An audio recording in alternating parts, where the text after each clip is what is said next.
Salutations and welcome to Kirby Plays Games. In this video, I am going to show you my approach to finding shelter for the first night in 7 Days to Die. So if you are the sort that sees the sun setting on day 1 and thinks, OMG, where will I live?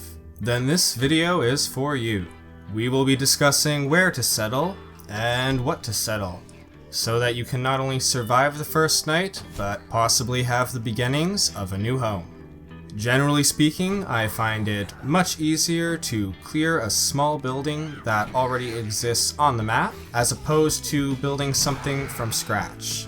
So this is how we will proceed in this video. First of all is map location, or where you should be looking for a potential building. Upon completing the starting quest line, you will be given the location of the closest trader.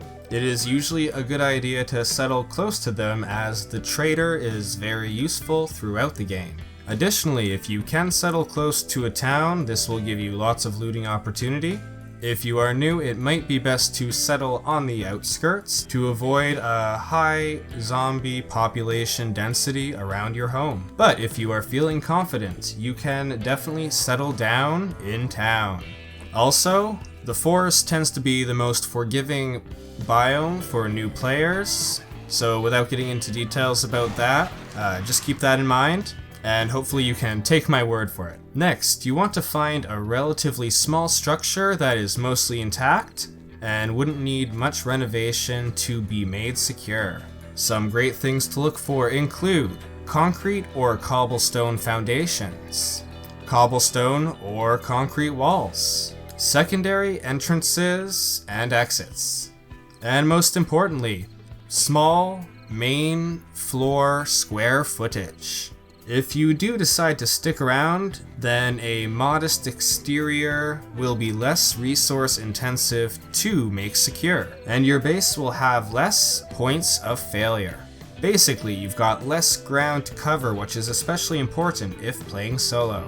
If you would like more space to build, a small 2-story building gives you the advantage of less to defend, while allowing more space by building on the second floor. I would advise doing your best to locate a suitable building 2 to 3 hours in-game time before night falls. This is to make sure you have enough time to clear the building and to do a perimeter check before bedtime.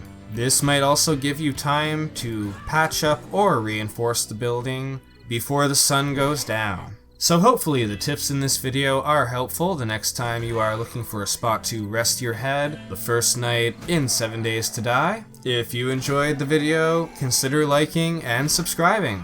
And if you are looking for more early game tips for 7 Days to Die, then maybe check out my 7 tips for new players. I also have a playlist dedicated to 7 Days to Die tips, tricks, and guides. And I am adding new videos to this regularly. So please do consider subscribing so you don't miss out on any of the content for the new version. Finally, if you have any questions about the game or tips to add for finding the first night's shelter in 7 Days to Die, then feel free to drop these in the comments below. Thank you very much for watching, and have an excellent day.